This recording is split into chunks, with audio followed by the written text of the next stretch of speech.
Hi everyone, welcome to digital GK classes. तो आज हमारा भारतीय राष्ट्रीय आंदोलन की जो है लास्ट क्लास है, क्योंकि इसके पहले के जितने भी टॉपिक्स जो बचे हुए थे सारा कंप्लीट हो चुका है। आज जो है 1947 तक माउंटबेटन जो है वहां तक का करना है। तो कल की क्लास भी इंपॉर्टेंट थी और आज की भी, क्योंकि गांधी जी से रिलेटेड कुछ आंदोलन बच गए थे और कुछ जो कि पूछे जाते हैं, जैसे कि वेवल योजना हो गया, शिमला समझौता, लियाकत देसी अलाई समझौता।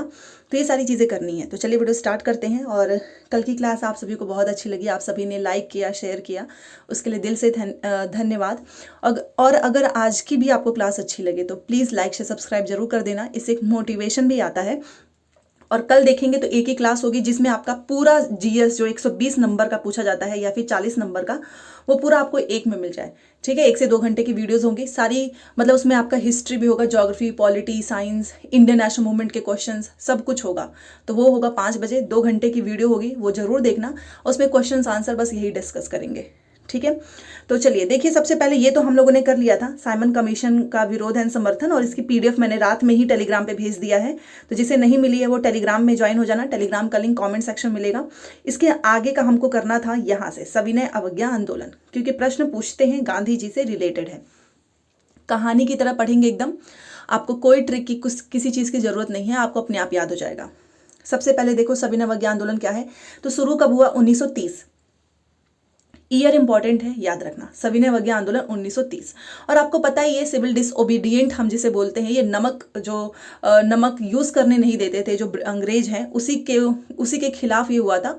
और गांधी जी ने नमक ऐसे हाथ में उठाकर इसको जो है तोड़ा था। मतलब कि ये जो नमक कानून है, ये कैसा कानून है भाई, हमारा नमक है और हम ही ना यूज करें, तो उसी से संबंधित है ये। तो सविनय अवज्ञा आंदोलन 1930, और आपको पता है 12 मार्च 1930 से ये स्टार्ट होता है, ये जो सविनय अवज्ञा आंदोलन है जिसे हम दांडी यात्रा बोलते हैं, और 6 अप्रैल 1930 में जो है समाप्त होता है। साबरमती आश्रम से स्टार्ट होता है दांडी तक। सविनय अवज्ञा आंदोलन महात्मा गांधी द्वारा शुरू किया गया था, जब ब्रिटिश सरकार ने गांधी की 11 मांगों पर सकारात्मक प्रतिक्रिया नहीं दी थी। और इसकी शुरुआत हुई 12 मार्च 1930 को गांधी जी के प्रसिद्ध दांडी मार्च से हुई। गांधी जी ने आश्रम के 78 जो है अन्य सदस्यों के साथ पैदल साबरमती आश्रम छोड़ दिया। नमक बनाने का कार्य ब्रिटिश शासन के अधीन रहने के लिए भारतीय लोगों को अस्वीकार का प्रतीक था। मैंने भी आपको बताया ना कि नमक यूज हम नहीं कर सकते हैं, हमारा खुद का नमक है जो कि नेचुरली है और वही हम यूज नहीं कर सकते हैं। तो उसी पे ये आंदोलन स्टार्ट हुआ। तो ये कहानी भी आपको याद रखना है। और 78 सदस्यों के साथ इन्होंने पैदल यात्रा की थी, और ये डेट याद रखना है। ठीक है, बाकी यहाँ पर भी ये प्रश्न पूछे जाते हैं। तो दांडी यात्रा गांधी जी ने 12 मार्च को साबरमती से अरब सागर मतलब दांडी के तटीय शहर तक 78 अनुयायियों के साथ 241 मील की यात्रा की। और ये प्रश्न पूछा है कितना मील, तो 241, और ये 24 दिन का था। सोचिए 24 डेज। तो पहले तो याद रखना, गांधी जी ने दांडी यात्रा 12 मार्च को शुरू किया था साबरमती से दांडी तक। ठीक है, और 78 अनुयायी के साथ 241 मील की यात्रा की। 24 दिवसीय आपको पता ही है। और 12 मार्च 1930 से 6 अप्रैल 1930 तक ब्रिटिश नमक एकाधिकार के खिलाफ कर प्रतिरोध और अहिंसक विरोध के प्रत्यक्ष कार्रवाई अभियान के रूप में चला। गांधी जी ने जो ये मार्च था, मतलब पैदल मार्च, इसकी शुरुआत अपने 78 भरोसेमंद स्वयंसेवकों के साथ की थी। और आप कहीं पर 240 मील लिखेगा, कहीं पे 241, दोनों में से कुछ भी मिल जाए उस पर टिक कर देना। 241 किलोमीटर में याद रखना, 390 किलोमीटर साबरमती आश्रम से दांडी तक फैला हुआ है, जिसे उस समय अब गुजरात राज्य में नवसारी कहा जाता है। ठीक है, तो ये सारे पॉइंट आपको दांडी यात्रा से रिलेटेड पूछेंगे। फिर वो क्या होता है, आपको देखो 12 मार्च से शुरू होता है, 24 दिन की ये यात्रा होती है। और 6 अप्रैल को 1930 को सुबह 8:30 बजे ब्रिटिश राज नमक कानून को तोड़ते हैं। ऐसे हाथ में उठाते हैं और नमक कानून को तोड़ते हैं। ये हो गया। बिहार में भी विरोध चल रहा था। किसका चल रहा था? तो चौकीदारी कर का विरोध चल रहा था। ये क्वेश्चन पूछता है कि चौकीदारी कर का विरोध कहाँ पर? बिहार में। आपको पता है कि ये जो नमक आंदोलन है अलग अलग जो है राज्यों में भी हुआ था। जैसे कि जो हमारे सी राजगोपालाचारी हैं, इन्होंने तमिलनाडु में नमक सत्याग्रह जो है उसका विरोध का नेतृत्व किया था। और महात्मा गांधी के दांडी मार्च से प्रेरित होकर सी राजगोपालाचारी के नेतृत्व में 100 लोगों के एक समूह ने वेदारण्यम तक मार्च किया था। तो ये क्वेश्चन पूछेगा कि तमिलनाडु में किसने शुरू किया था? राजगोपालाचारी ने। कहां तक? वेदारण्यम तक। ठीक है, याद हो गया। अब नेक्स्ट है कि चलो ठीक है, तमिलनाडु में, मालाबार में भी तो किसी ने शुरू की। तो मालाबार में नमक यात्रा जो है वो किया था के केलपन और के माधवन ने, कालीकट से लेकर पैनूर की पद यात्रा। बहुत ही शॉर्ट में आपको मैं ये सारी चीज़ें लिख कर देती हूँ ताकि आपको रिवीजन करने में आसानी हो, क्योंकि लास्ट समय चल रहा है, ज़्यादा से ज़्यादा आप लोगों को रिवीजन करना है। तो के केलप्पन और के माधवन, कालीकट से पैनूर की पदयात्रा। ठीक है, चलिए अब ये हो गया आपका। अब अगस्त प्रस्ताव भी बीच में आता है, उसे पढ़ लेते हैं। देखो, सबसे पहले अगस्त प्रस्ताव के समय पे जो वायसराय है वो कौन था? लिनलिथ-गो था। याद रखना, वायसराय लिनलिथ-गो ने अगस्त प्रस्ताव 1940 की घोषणा की, जिसमें प्रस्ताव दिया गया संप्रभु का दर्जा, वायसराय की कार्यकारी परिषद का विस्तार, जिसमें अधिकांश भारतीय होंगे, युद्ध के बाद एक संविधान सभा की स्थापना होगी जहां मुख्य रूप से भारतीय संविधान का फैसला करेंगे, और भविष्य के संविधान अल्पसंख्यकों की सहमति के बिना अपनाया नहीं जाएगा। इसका कांग्रेस और मुस्लिम लीग दोनों ने विरोध किया।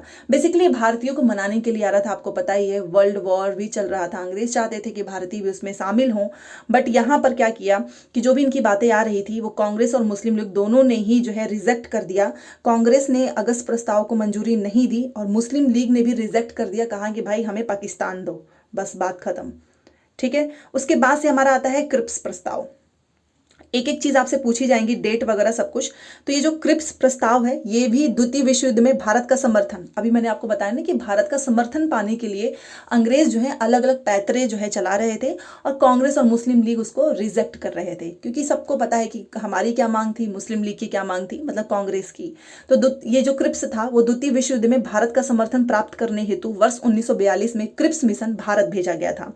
और इसकी जो क्रिप्स मिशन है इसकी घोषणा होती है 11 मार्च को 1942 ब्रिटेन के पीएम विंस्टन चर्चिल के द्वारा। ये नाम बहुत इंपॉर्टेंट है, चर्चिल। ठीक है, पीएम है ब्रिटेन का। ये भारत, देखो घोषणा हुई 11 मार्च को, भारत पहुंचता है 23 मार्च को, तो इसीलिए घोषणा कब भारत पहुंचा और कब वापस चला गया, सारे पॉइंट्स याद रखना है। घोषणा होती है 11 मार्च को, भारत पहुंचता है 23 मार्च को, और बस मुश्किल से 1 महीने ही रहता है और वापस लौट जाता है 11 अप्रैल को, क्योंकि इसकी दाल नहीं गलती है। क्यों? क्योंकि कांग्रेस और मुस्लिम लीग फिर से इसको रिजेक्ट करते हैं। क्यों? देखो, क्रिप्स ने ऑफर दिया था। क्रिप्स का क्या ऑफर था कि डोमिनियन का दर्जा मिलेगा, सभी प्रांतों को मिलाकर भारतीय संघ की स्थापना होगी, संविधान निर्मात्री परिषद का जो है गठन होगा, बट कांग्रेस और मुस्लिम लीग ने रिजेक्ट कर दिया। ठीक है, तो ये था क्रिप्स प्रस्ताव। भारत आता है कि चलो भाई भारतीयों का समर्थन लिया जाए, but Congress and Muslim league दोनों इसको रिजेक्ट कर देते हैं। तो जो भी यहाँ पर डेट वगैरह मैंने लिखा ना, कहानी याद रखना, क्योंकि अभी मैंने तुक्का वाली जो वीडियो बनाई है आप उसे जरूर देखना, आपको काफ़ी हेल्प मिलेगी। मैंने उसमें एक चीज़ बोली है कि स्टेटमेंट वाले क्वेश्चन वही कर पाएगा जिसने थोड़ा बहुत भी पढ़ा है। अगर आपने कुछ पढ़ा ही नहीं होगा ये सब, तो आप तुक्का भी नहीं लगा पाएंगे। ठीक है, अब आता है हमारा भारत छोड़ो आंदोलन। देखो, सबसे पहले तो इसमें नारा देख लेते हैं कि भारत छोड़ो का नारा किसने दिया है? यूसुफ मेहर अली ने दिया है। भारत छोड़ो आंदोलन के दौरान वायसराय आपसे पूछेगा लिनलिथ-गो। देखो, छोड़ो मतलब गो, और इसके नाम में भी गो है। लिनलिथ-गो मतलब तुम जाओ, भारत को छोड़ो। तो दोनों नाम से आप रिलेट कर सकते हो। जब भी पूछेगा कि वायसराय कौन था, तो भारत छोड़ो आंदोलन मतलब मेरे भारत को छोड़ो भाई, जाओ, तो लॉर्ड लिनलिथ-गो, जाओ। तो नाम से क्लियर हो जाएगा, रटने की जरूरत नहीं है। भारत छोड़ो आंदोलन के दौरान महात्मा गांधी जी ने करो या मरो का नारा दिया। यही क्वेश्चन पूछा था कि करो और या मरो का नारा जो है किस आंदोलन में जो है गांधी जी ने दिया था। तो इतने तो इनके सारे आंदोलन है, जैसे कि सविनय अवज्ञा आंदोलन हो गया, असहयोग आंदोलन हो गया, भारत छोड़ो आंदोलन हो गया, ये तीनों आपको ऑप्शंस में मिलेंगे। तो आपको किस तरीके से इसको सॉल्व करना होगा ये आपको याद करने का मैं बता रही हूँ। देखो, भारत छोड़ना है तो उसके लिए हमको कैसे भी करके करना पड़ेगा या मरना पड़ेगा, तभी तो अंग्रेज भारत छोड़ेंगे। तो आप इस तरीके से याद कर लो कि करो या मरो का जो नारा है वो इसी आंदोलन में गांधी जी ने दिया था। अब ये क्या था इसका कारण? तो सबसे पहले देखो, भारत छोड़ो आंदोलन का जो मुख्य कारण था ना वो आपको पढ़ना होगा। सबसे पहले तो आपको पता ही है, क्रिप्स मिशन फेल हो जाता है, कांग्रेस मुस्लिम लीग रिजेक्ट कर देते हैं। एक तो द्वितीय विश्व युद्ध था, भारतीयों का समर्थन भी चाहिए था, प्लस भारतीय जनता में असंतोष भी था और जापान का डर था। ये सारे जो है भारत छोड़ो आंदोलन के मुख्य रीजंस थे। अब भारत छोड़ो आंदोलन से रिलेटेड कुछ घटनाक्रम, मतलब जो जो चीजें हुई हैं उनके डेट, जो कि बीपीएससी पूछता है। सबसे पहले याद रखना कि भारत छोड़ो आंदोलन की जो बैठक होती है वर्धा में, कांग्रेस कार्य समिति की बैठक होती है 6 जुलाई 1942 को। फिर वर्धा में भारत छोड़ो आंदोलन का प्रस्ताव पारित होता है 14 जुलाई 1942 को। याद रखना, बैठक हुई 6 को, प्रस्ताव पारित हुआ 14 को। उसके बाद से मुंबई में ग्वालियर टैंक मैदान में बैठक होती है और क्विट इंडिया मूवमेंट का जो प्रस्ताव है वो 8 अगस्त 1942 को पेश हो जाता है। पेश कौन करता है? जवाहरलाल नेहरू जी, और समर्थन मिलता है सरदार वल्लभ भाई पटेल। यही डेट आपसे पूछा जाएगा कि भारत छोड़ो आंदोलन किस डेट को शुरू हुई थी, तो वो था 8 अगस्त 1942। प्रस्ताव पारित तो 14 जुलाई लिख देना, बैठक हुई थी तो 6 जुलाई। इसका समर्थन जो है वल्लभ भाई पटेल ने किया था, इसको पेश किया था जवाहरलाल नेहरू ने। ठीक है, चलो अब इस भारत छोड़ो आंदोलन को पारित किसने किया था? तो मौलाना अबुल कलाम आजाद ने किया था। और भारत छोड़ो आंदोलन का प्रारूप किसने तैयार किया था? तो गांधी जी, जवाहरलाल नेहरू जी एंड वही हमारे आजाद, मतलब मौलाना अबुल कलाम आजाद। उसके बीच में आपको पता है कि ऑपरेशन जीरो आवर लग जाता है और सभी को गिरफ्तार कर लिया जाता है 9 अगस्त 1942 को। बड़े जितने भी नेता थे ना, उन सभी को गिरफ्तार कर लिया जाता है। उसके वजह से जो छोटे नेता थे वो इस आंदोलन को जारी रखते हैं। ठीक है, तो सारी कहानी तो आपको याद पढ़ने की जरूरत नहीं है। इंपॉर्टेंट चीजें याद रखो कि जैसे ही ये आंदोलन चलता है, इसी बीच में अंग्रेज जो है वो ऑपरेशन जीरो आवर, ये डेट पूछेगा आपसे, क्योंकि 8 अगस्त को शुरुआत होती है भारत छोड़ो आंदोलन की और 9 अगस्त को ही ऑपरेशन जीरो आवर के तहत सभी को गिरफ्तार कर लिया जाता है। जो भी बड़े बड़े नेता थे, जैसे कि गांधी जी हो गए, जवाहरलाल नेहरू, पटेल जी, इन सभी लोगों को। तो अगर पूछे ऑपरेशन जीरो आवर कब लगा, तो 9 अगस्त 1942 को। 8 अगस्त को तो हमारा ये क्विट इंडिया मूवमेंट शुरू हुआ। तो यह भी मैंने आपको बताया कि उसी रात जो है सभी बड़े नेताओं को ऑपरेशन जीरो आवर के तहत गिरफ्तार कर लिया गया और कांग्रेस को वैध घोषित कर दिया गया।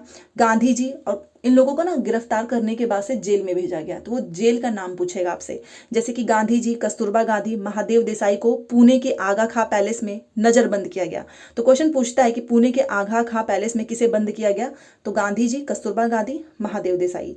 बांकीपुर जेल में किसको बंद किया गया? डॉक्टर राजेंद्र प्रसाद। ठीक है, और हजारीबाग जेल में किसको बंद किया गया? जयप्रकाश नारायण। बट ये 8 नवंबर 1942 को जेल से भाग जाते हैं इनके जो दोस्त थे रामवृक्ष वेनीपुरी की मदद से। तो ये सारे पॉइंट वाइज में आपको याद रखना है क्योंकि यही प्रश्न आपसे पूछेगा। ठीक है, चलिए अब ये हो गया आपका। उसके बाद से हमको पढ़ना है वेवल योजना। आपको पता ही है वर्ल्ड वॉर टूर जो है टू समाप्त हो जाता है। तो उसके बाद की कहानी क्या है वो देखिए। देखो, जो वेवल योजना है, हम जो द्वितीय विश्व युद्ध था वो 2 समाप्त हो जाता है। उसके बाद से जो चर्चिल है, आपने देखा होगा ब्रिटेन का जो पीएम है, वो भारत की स्थिति को देखता है और वेवल एक इंसान है, उसको लंदन बुलाया। फिर उस लंदन बुलाता है, बैठक होती है चर्चिल किसके किसके बीच में? चर्चिल ये पीएम है, एमरी जो कि सचिव है और वेवल जो कि वायसराय है। ठीक है, इनके बीच में बैठक होती है। फिर क्या होता है कि 14 जून 1945 को भारत पहुंचा मतलब ये भारत पहुंचता है। उसके बाद से योजना प्रस्तुत किया गया, वेवल योजना। तो आप समझ गए होंगे वेवल वायसराय था, इसी के नाम से एक योजना बनती है वेवल योजना। ये जैसे ही भारत पहुंचता है वैसे ही योजना को प्रस्तुत किया जाता है 14 जून 1945। तो इसलिए डेट याद रखना कि वेवल योजना भारत कब पहुंचा, तो 14 जून को। उसके बाद से इसने वेवल योजना बनाई। अब इस योजना में क्या क्या थी चीजें वो देखिए। वायसराय की कार्यकारी परिषद में वायसराय और कमांडर इन चीफ को छोड़कर सभी भारतीय होंगे। ये बोलता है कि ठीक है, वायसराय के जो कार्यकारी परिषद है उसमें वायसराय और कमांडर इन चीफ को हटा दें तो सभी भारतीय होंगे। और जो भी कार्यकारिणी परिषद होगा उसमें हिंदू और मुस्लिम की संख्या बराबर होगी। कांग्रेस सभी और आपको पता है कि भारत छोड़ो आंदोलन के समय सभी लोगों को जेल में बंद कर दिया गया था। तो इसने बोला कि कांग्रेस के सभी नेताओं को जेल से रिहा कर देंगे और आप सभी को शिमला बैठक में हिस्सा लेना होगा, शिमला समझौता। बट वो भी सफल नहीं होता है। गांधी जी तो शिमला में रहते हुए भी शामिल नहीं होते हैं। ठीक है, तो इस तरीके से ये वेवल योजना है। बेसिकली इनको शिमला समझौता में शामिल करने के लिए सारी चीजें होती हैं, कुछ प्रस्ताव रखा जाता है। उसके बाद से होता है हमारा शिमला समझौता। अब देखो, आप एक एक चीज देखना। ये आपका 14 जून 1945 और ये शिमला समझौता आपका 25 जून से, ठीक है, 14 जुलाई 1945, क्योंकि इसी के बाद से शिमला समझौता होता है। अब ये क्या है देखते हैं। शिमला समझौता देखो 25 जून से 14 जुलाई 1945 तक चलता है और भारत के सभी राजनीतिक दल के प्रतिनिधि इसमें हिस्सा लेते हैं। कितने? 21। कांग्रेस से कौन जाता है? तो आजाद, जवाहरलाल नेहरू, सरदार वल्लभ भाई पटेल, खान अब्दुल गफ्फार खान। और मुस्लिम लीग से जिन्ना, लियाकत अली, इस्माइल खां और अब्दुल रब निस्तर, ये जो है मुस्लिम लीग से शामिल होते हैं। तो आपको नाम याद रखना है। मान लो पूछ ले कि शिमला समझौता में कांग्रेस में से कौन शामिल नहीं था या फिर मुस्लिम लीग से, तो इसलिए आपको डिटेल में चीज़ें याद रखनी है। तो इसमें शिमला समझौता होता है, बट गांधी जी आपको पता ही है शिमला में ही थे, बट शामिल नहीं होते हैं, और शिमला समझौता भी रिजेक्ट हो जाता है। कुल मिलाकर आपको पता है कि मुस्लिम लीग की मांग थी, पाकिस्तान, बहुत सारी चीज़ें चल रही थी, और कांग्रेस की भी अपनी मांग थी, जो कि वहाँ से जो है मतलब हमारे अकॉर्डिंग चीज़ें नहीं चल रही थी, तो बार बार ये रिजेक्ट हो रहा था, तो शिमला समझौता भी रिजेक्ट हो जाता है। उसके बाद से सुभाष चंद्र बोस जी का कुछ नारा भी आपको याद रखना है। तो जय हिंद इनका नारा है, दिल्ली चलो भी इन्हीं का नारा है, तुम मुझे खून दो मैं तुम्हें आज़ादी दूंगा, ये भी इन्हीं का नारा है। सुभाष चंद्र बोस जी ने गांधी जी ब्रिगेड, रानी झांसी ब्रिगेड, नेहरू ब्रिगेड और आज़ाद सुभाष ब्रिगेड, ये सारी चीज़ें बनाए हैं। तो क्वेश्चन पूछता है कि सुभाष चंद्र बोस जी से संबंधित इसमें से कौन सा नहीं है, तो इनके अलावा कुछ भी आ जाए तो वो ऑप्शन टिक कर देना। इसलिए मैंने सुभाष चंद्र बोस का नारा और इन्होंने क्या क्या चीज़ें बनाई हैं वो मैंने एक साथ लिख दिया है। ठीक है, अब शिमला समझौता भी हो गया, ये भी सारी चीज़ें हो गई। अब होता है लियाकत देसाई समझौता। देखो, सबसे पहले किसके बीच में हो रहा है आपको पता ही है, तब से हम कांग्रेस मुस्लिम लीग के बारे में ही पढ़ रहे हैं। तो कांग्रेस और मुस्लिम लीग के बीच में समझौता का प्रयास होता है। लियाकत अली कौन है? देखो, ये लियाकत, ये कौन है? ये मुस्लिम लीग का उपनेता है। और जो जिन्ना है वो कौन है? मुस्लिम लीग का नेता है। भूला भाई देसाई कौन है? केंद्रीय व्यवस्थापिका के सदस्य हैं। तो भूला भाई देसाई ने प्रस्ताव रखा कि हम अंतरिम सरकार बनाएंगे जिसमें सेना, अल्पसंख्यक, मुस्लिम लीग, कांग्रेस सभी की संख्या बराबर होगी। बट फिर से वही हुआ, इस लियाकत ने बोला कि हम इसको रिजेक्ट करते हैं, हमारी मांग है कि हमको पाकिस्तान चाहिए, बस दैट्स इट। इस तरीके से ये भी रिजेक्ट हो जाता है। ठीक है, तो इसलिए आपको कहानी तो पता होगी, बट आपको ये सारे नाम याद रखने हैं, क्योंकि इसी में से छांटने के लिए बोलेगा कौन सा नहीं है, कौन सा होगा, कौन शामिल था, तो इसके लिए आपको चीज़ें याद रखनी है। ठीक है, तो ये भी रिजेक्ट हो गया, क्यों? क्योंकि पाकिस्तान चाहिए। उसके बाद से हमारा सी राजगोपालाचारी सूत्र है। देखो, आज जो भी टॉपिक्स बचे थे ना वो सारे मैंने इसमें इंक्लूड किया है। तो जितनी भी होगी क्लास, 30 मिनट की हो रही है, 35 मिनट की, पूरा देख लेना, भले से स्पीड कर लो, डाउनलोड कर लो, बट देखो जरूर। श्री राजगोपालाचारी सूत्र क्या है? देखो, ये 10 जुलाई 1944 को प्रस्ताव पेश होता है कांग्रेस और मुस्लिम लीग के बीच में। ठीक है, हम अभी तब से वही तो पढ़ रहे हैं ना, पढ़ रहे हैं कांग्रेस और मुस्लिम लीग, इनके बीच में 10 जुलाई 1944 को प्रस्ताव पेश होता है। अब ये प्रस्ताव में क्या था? देखो, प्रस्ताव में था कि मुस्लिम लीग कांग्रेस के स्वतंत्रता की मांग का समर्थन करे। पहला तो यही था कि मुस्लिम लीग जो है वो कांग्रेस की जो स्वतंत्र, क्योंकि कांग्रेस की मांग थी पूर्ण स्वतंत्रता, इसकी मांग का समर्थन करे। उसके बाद से था कि अंतरिम सरकार के गठन का सहयोग करे। युद्ध के बाद उत्तर पश्चिमी और पूर्वी इलाकों में सीमा का निर्धारण किया जाएगा, ये था प्रस्ताव। तभी गांधी जी जो है जिन्ना को, जो कि मुस्लिम लीग का नेता है, उसको उपाधि दिए कायदे आजम, ग्रेट लीडर। तो क्वेश्चन पूछता है कि जिन्ना को ग्रेट लीडर की उपाधि किसने दी? गांधी जी ने। ठीक है, सारी चीजें आपको अच्छे से समझ में आ रही होगी, ज्यादा डिफिकल्ट नहीं है। अब हमारा आता है कैबिनेट मिशन, जो कि आई थिंक हमारा ये लास्ट टॉपिक है। 1947 तक हम पहुंच चुके हैं। ठीक है, इसके बाद आपको और कुछ नहीं पढ़ना है, बस यही करो। कल हम पूरा प्रैक्टिस कर लेंगे एक बार और।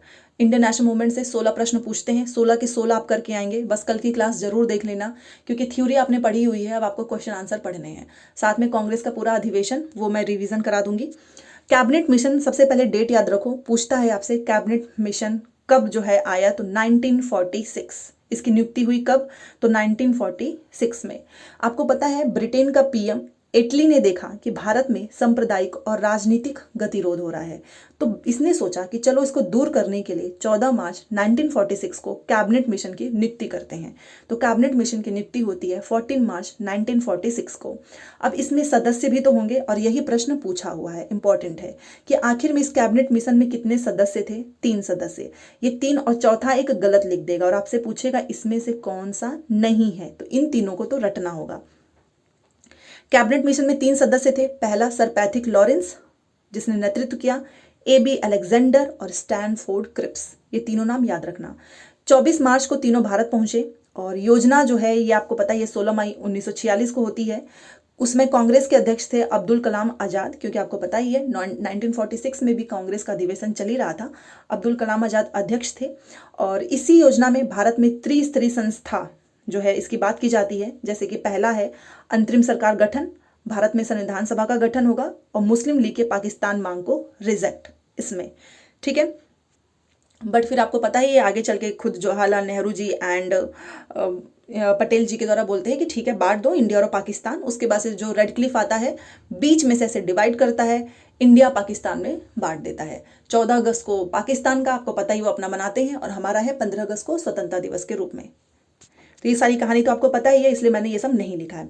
तो यहाँ पर ये त्रिस्तरीय संस्था का याद रखना कि कौन कौन सा है। पहला है अंतरिम सरकार गठन, दूसरा है भारत में संविधान सभा का गठन, तीसरा है मुस्लिम लीग के पाकिस्तान मांग को रिजेक्ट।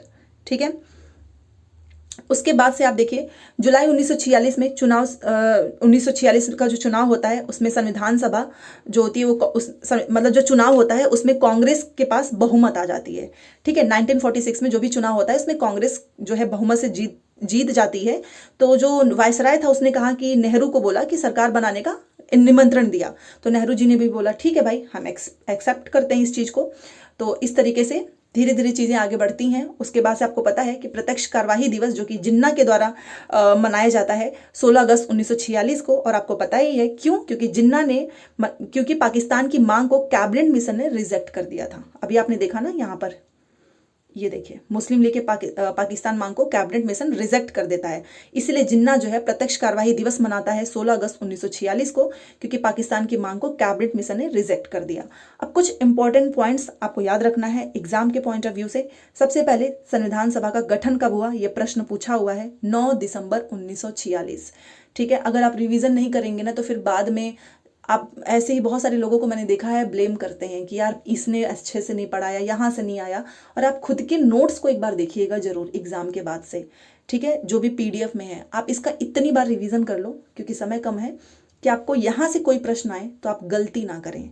ठीक है, संविधान सभा का गठन 9 दिसंबर 1946 और अस्थायी अध्यक्ष बनते हैं डॉक्टर सच्चिदानंद सिन्हा। उसके बाद से हमारे स्थायी अध्यक्ष बन जाते हैं डॉक्टर राजेंद्र प्रसाद 11 दिसंबर को। ठीक है, तो ये सारी कहानी हो गई हमारी कैबिनेट मिशन। उसके बाद से आपको पता ही है अंग्रेजों ने जो है, यहाँ से एक मिनट, हाँ, अंग्रेजों ने जो है घोषणा किया 26 फरवरी 1947 को और बोला कि भारत को हम जून 1948 तक स्वतंत्र कर देंगे। ठीक है, फिर आपको पता ही है पटेल और नेहरू जी ने भी कहा कि बांट दो भाई, इंडिया और पाकिस्तान को बांट दो, क्योंकि मुस्लिम लीग की भी मांग है कि हमको पाकिस्तान चाहिए। बहुत सारी चीज़ें हुई, आपने देखा होगा कि बंगाल में बहुत बुरी तरीके से जो है हिंदू मुस्लिम के बीच में काफ़ी लड़ाई हुई और बहुत लोग मारे गए से गांधी जी काफ़ी दुखी थे। उसके बाद से विभाजन पर सहमति बनती है। ठीक है, BP मेनन प्लस माउंटबेटन, और इसी को हम बोलते हैं 3 जून की योजना। बार बार क्वेश्चन पूछता है माउंटबेटन प्लान कब हुआ, 3 जून। ठीक है, विभाजन पे सहमति होती है, विभाजन की योजना भी तैयार हो जाती है। देन आपको पता है 3 जून 1947 को माउंटबेटन का प्लान जो है वो बनता है, जिसे हम 3 जून की योजना के नाम से जानते हैं। और फिर हमारे स्वतंत्र भारत में प्रथम गवर्नर जनरल बनते हैं माउंटबेटन, क्योंकि ये उस समय थे, और प्रथम भारतीय गवर्नर जनरल बनते हैं राजगोपालाचारी। तो ये दोनों लाइन पूछा हुआ है, इसलिए मैंने इसको शॉर्ट में नोट किया है। माउंटबेटन प्लान डायरेक्ट पूछता है कि कब हुआ, तो 3 जून 1947। ठीक है, तो ये सारी चीज़ें थी, जितने पॉइंट्स बचे थे सब मैंने आज की क्लास में कवर कर दिया है। 1885 हम इतने दिन से पढ़ रहे थे, आज हम 1947 तक फाइनली पहुंच गए। इसके बाद आपको कुछ भी पढ़ने की ज़रूरत नहीं है। हाँ, क्वेश्चंस की प्रैक्टिस जरूर करना, क्योंकि जो थ्योरी आपने पढ़ी है ये यूज़ में तभी आएगा जब आप क्वेश्चन सॉल्व करेंगे, और जैसे आप क्वेश्चन सॉल्व करेंगे आपको खुद समझ में आ जाएगा कि नोट्स से कितना फ़ायदा होता है। तो चलिए, PDF आपको मेरे टेलीग्राम पर मिल जाएगा रात में, और बाकी जो भी चीज़ें होंगी बताना। कल जो है फाइनली बस एक क्लास है, कल हमारी 12 है, और 12 या 13 दोनों दिन में मैं सोच रही हूँ कि क्योंकि रिवीजन ज़्यादा इंपॉर्टेंट है, तो जितने क्वेश्चंस हुए हैं सारे के एक बार हम रैपिड रिवीजन करेंगे। ठीक है, आप मुझे बताना आप चाहते हो या नहीं, जिसमें कम समय रहेगा, 1 घंटे, और आप 1000 से प्लस क्वेश्चंस सॉल्व करेंगे। तो चलिए मिलते हैं नेक्स्ट क्लास में। Thanks for watching. जाते जाते लाइक से सब्सक्राइब कर दीजिएगा।